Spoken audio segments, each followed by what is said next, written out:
Today's kitchen helper. Mwah. Mwah. Can you say hi? Say hi, guys. Say I'm Gigi's kitchen helper today.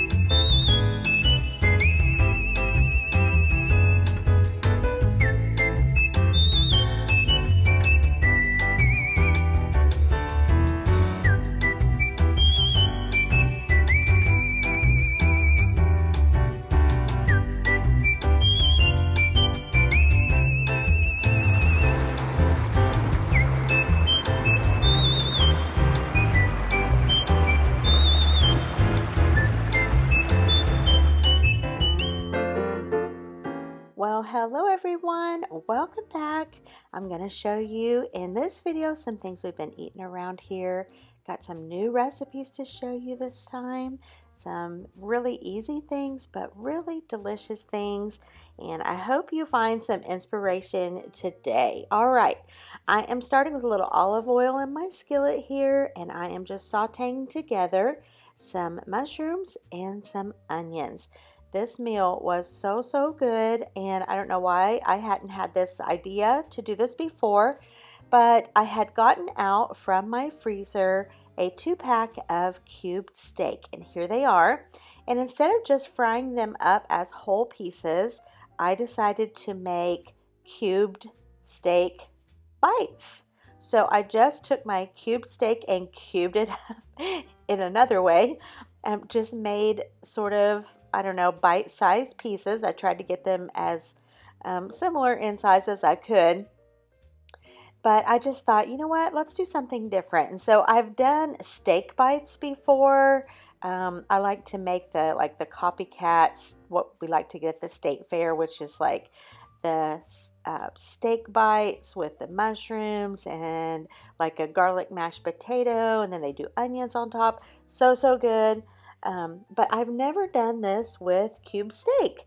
So I don't know. I just thought of it when I was getting ready to prepare this. I was like, you know what? I'm going to do something different and cube these up into little bite-sized pieces. So I did that. Long story long, apparently. And I'm just going to separate these out here. I'm going to get them seasoned up, and then I'm just going to go in with a light coating of flour on these cube steak bites, and I'm just going to fry them up in the skillet. And I'm going to take care to not overcook them. And so I used my little thermometer to make sure they were just right, and that way they stayed tender. So I'm going to get these going in the skillet.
Cube steak is a food we had really often growing up. It's one of my dad's favorites, and most often my mom would make cube steak sandwiches. So basically like a burger in a way, but she would put a little bit of seasoning, a little bit of flour, fry them up low and slow so they were tender.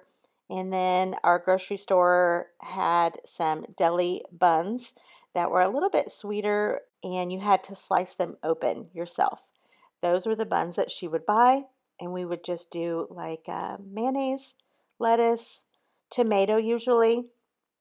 And I've shared on here before that often on Friday nights we would have burgers because that was grocery day. And so when my mom would come home from the grocery store, she would make burgers for dinner. So a lot of times would swap out for cube steak sandwiches. So that is still a favorite. We love them around here. But I like cube steak in other ways too, and this is definitely a new favorite. So these are almost done, and if you can see in the background, I have a little kitchen helper today. I'm going to show you more of him here in just a few minutes, but I went into my freezer and pulled out this little quart-sized bag of some leftover rice. I had made red beans and rice not too long ago. We didn't finish it all, so I just bagged it up and threw it in the freezer. I can't remember if I've ever frozen rice before. I don't know that I have, but it worked out just perfect. So if you have some leftover rice, throw it in the freezer. This is proof that it works.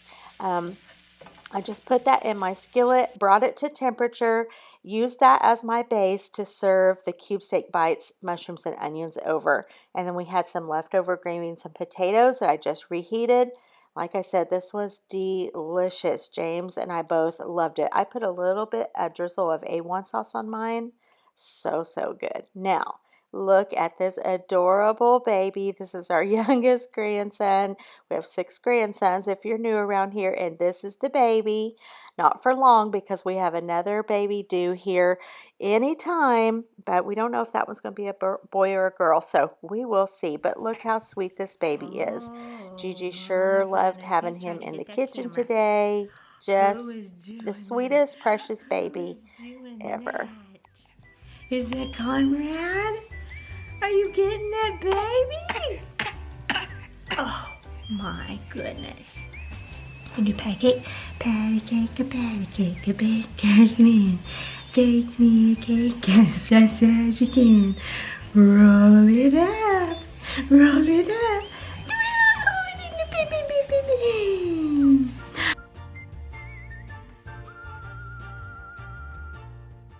Babies are just the very best gift. All right, now let's move into a new recipe that we tried. This was a really yummy one. I am making Big Mac sliders, and the process for making this was a little different than I probably would have thought of myself, but the recipe I followed said to take a baking pan, line it with foil, and to spread out your 1 pound of ground beef into a rectangle shape, pretty even on the thickness, etc. And you want that to be about the size of your Hawaiian rolls. I'm using the Kings. And so I just took my Hawaiian rolls, kind of eyeballed the shape of the box there, the size of the box rather, and spread this out to just about that size. And I did a pretty good job, I have to say. They were just about right. So spread that all out on your pan. And because this is spread so thin like this, it bakes up super quick in the oven. So that's a bonus if you're looking for a recipe that is quick. This baked up really, really quick. So I just went in with a little bit of salt and some onion powder, a little bit of garlic powder, and probably some black pepper. Let's see here. Yep, there's the black pepper. And so I got that seasoned up there and just baked those off in the oven. I made sure that this was going to kind of, corral all of the grease that would bake off of the meat, and that way it's easy cleanup. So actually, once these got out of the oven, I just let them sit on the counter for a few minutes while I was doing something else in the kitchen there. And really, there was not that much for my ground beef here, not that much grease that baked off of it. And what little was there just kind of absorbed back up into the meat as it was sitting there. So the juices absorbed back up. So to make sure, because the bake time was pretty quick, I wanted to make sure that this was done all the way. So I got out my little thermometer there, and it was just right. So let's move on here to making the sliders. So I've got this package of the King's Hawaiian rolls. Just get those cut apart, and I am using this Great Value secret sauce. The reason I really was inspired to make this is because I had a half a bottle of this sauce. It was nearing the expiration date. I think it's July something or other. So I was like, you know what? I don't want to let this half a bottle go to waste. I already had everything I needed to make these, so I decided to go this direction. And that's a good thing to always keep up on, you guys. If you buy something, try your best to use it. At least I try my best, I'll say, to use it and not let it go bad or go to waste. We're spending more at the grocery store than we ever have, so kind of have to keep a watch on things to make sure you're using it up in time. So look at that, you guys. I just lifted that off, put it right on top of those buns after the sauce was spread on both sides. Now, of course, I will have the recipe that I followed linked down below. You can modify this in any way, certainly an easy recipe to customize. So that's a bonus. So I just went in with my cheese slices there. I'm going to put on some diced onion and some pickle, and we're moving along on these. Anybody out there have one of these Tupperware pickle containers? My mother-in-law gave this to me years ago, probably right around the time we got married, and I love it. It is just the perfect way to store pickles, in my opinion. So comment down below if you have one of these, or maybe if your mom or grandma has one of these from a long time ago. I certainly love having this one. Next up, it is time to get these things buttered up, and I melted my butter in the microwave, and then I just went ahead and moved these over to my sheet pan. Now, this is the same sheet pan I baked the meat on, as you saw. I just moved that off when it was done.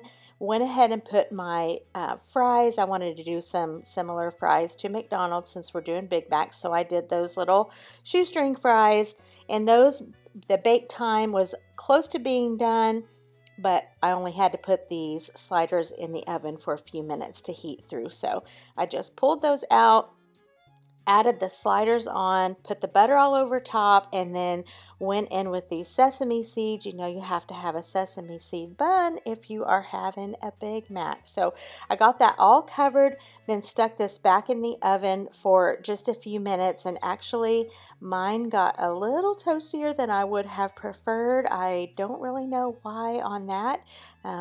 If I just put them in there too long or my oven was too hot, I can't really remember, but nonetheless, they were fine, but they got a little toastier than I would have preferred otherwise. Now, here is where things got a little tricky, and I want to be honest with you on this. What I should have done is cut these in half, and so I was working maybe with 6 of the sliders and 6 of the sliders rather than moving this whole top portion. But the recipe said don't add your lettuce on until you're ready to serve. So after they're baked through, then you add your lettuce.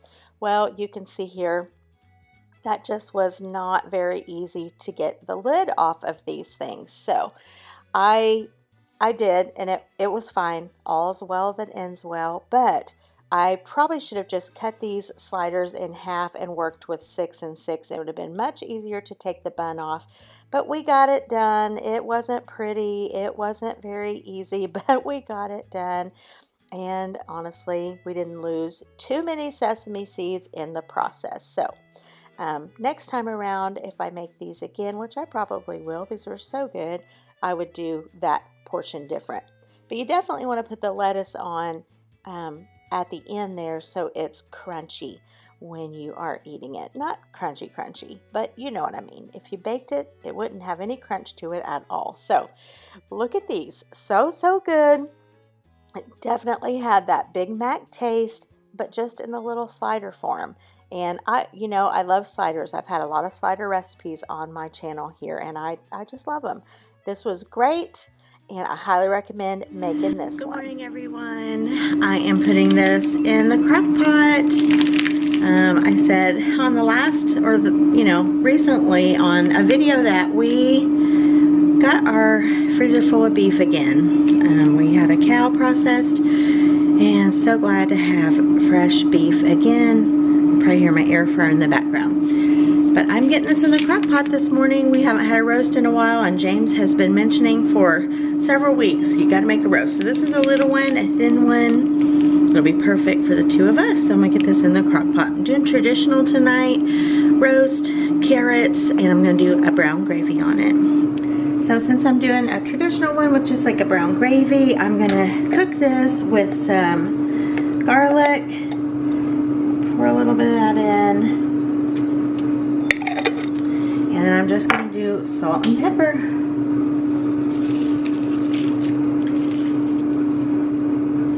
Not real heavy on the salt because the little brown gravy packets, of course, have plenty of sodium. Oh, there we go. And since this one is a smaller one, but it is partially frozen, I think it's going to be just fine to stay on low throughout the day. It's going to be great. Boy, that air fryer was loud. Sorry about that. So I added my carrots in. I just got those cleaned and chopped up and put those in halfway through the cook time. They don't have to be in there nearly as long. So those are in for the rest of the cook time. And I am going to move on to making some delicious fried corn. Do you remember the other day I showed you cleaning this corn? Well, I had corn left over, and so I decided, after this was corn that I had already cooked that was left over, and so I decided to slice it off and fry it up in the skillet with just a little bit of butter, salt, and pepper. It was so delicious. So if you ever make corn and have corn left over, you can easily do this. Of course, this is great just from fresh, cutting the fresh corn off the cob before it's been cooked and making fried corn. My friend Jody, hi Jody, she makes the best fried corn. She just has it down, and it is so, so good. But this was a way to just sort of use this corn on the cob that I already cooked up, and it was really, really good. Now, some channels are all about showing new recipes all the time, and you don't want to show things that they've already made. That's just not real life for me or my channel. We like what we like, and so we have those things, you know, pretty often. And so I'm going to show you the meals that we have. Now, there's often variations, and that's what I'm showing you. Really, with this one, it's just a very traditional beef roast with the brown gravy. And of course, I showed you the corn there, and just some cottage cheese on the side, those cooked carrots. So that's what I like to do here on my channel, is just show you the things that we're having. I don't show everything that we have, but just show you the things that we're having. Real life meals, maybe some different sides or things to go along with them. And a beef pot roast is definitely one of our favorites. Hey, we're having family night tonight and a super easy, what I call summer supper type of meal. I only had one bag of tater tots, wished I had two, but I hadn't planned on making them.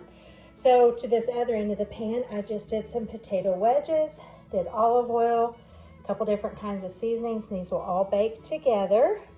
I did 4 pounds of ground beef here, 4 pounds of ground beef, 2 cans of manwich. I took a real big shortcut, but Walmart had them for 50 cents a piece the other week. I threw a couple of them in my cart, so I did part manwich for a shortcut, part Pioneer Woman recipe. Tastes delicious.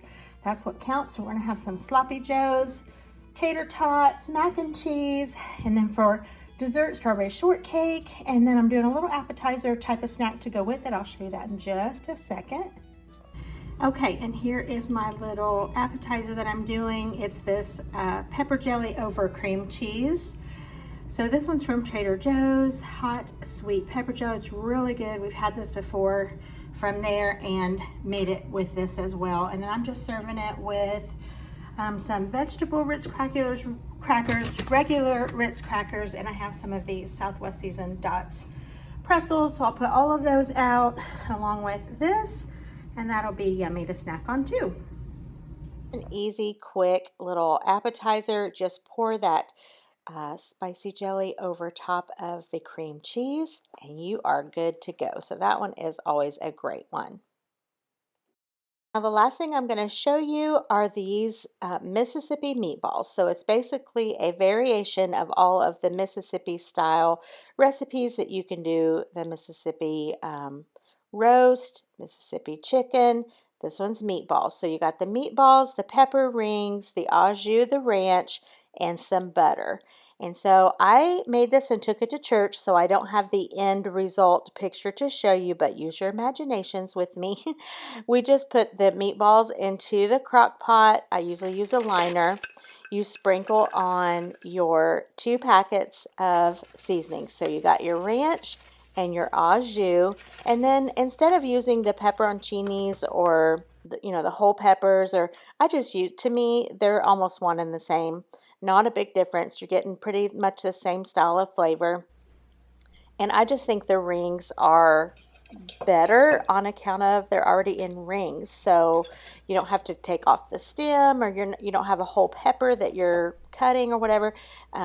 Once it's on your plate, you just have these rings. So I pretty much always go this direction. So put however many rings you want, in my opinion. I'll have the recipe I followed linked below, but do however many rings you want.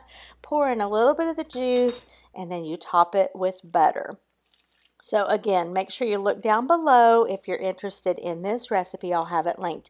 I liked these. I felt like it may have needed a bit more of the sauce / gravy, if you will. I followed the recipe like it was, but I just felt like it needed a little bit more. So I'll definitely make these again. I'd like to make them here at home and, just serve them here for us. And I will see. I might look at another recipe, or I don't know. But these are good. They had a really good flavor if you like that Mississippi style flavor. All right, you guys, thank you so much for watching. As always, I appreciate it so much. Give it a thumbs up if you enjoyed it. And if you haven't subscribed, hit the subscribe button. Those that you have, I appreciate you a bunch. I'll see you the next time. Good Lord willing, and the creek don't rise.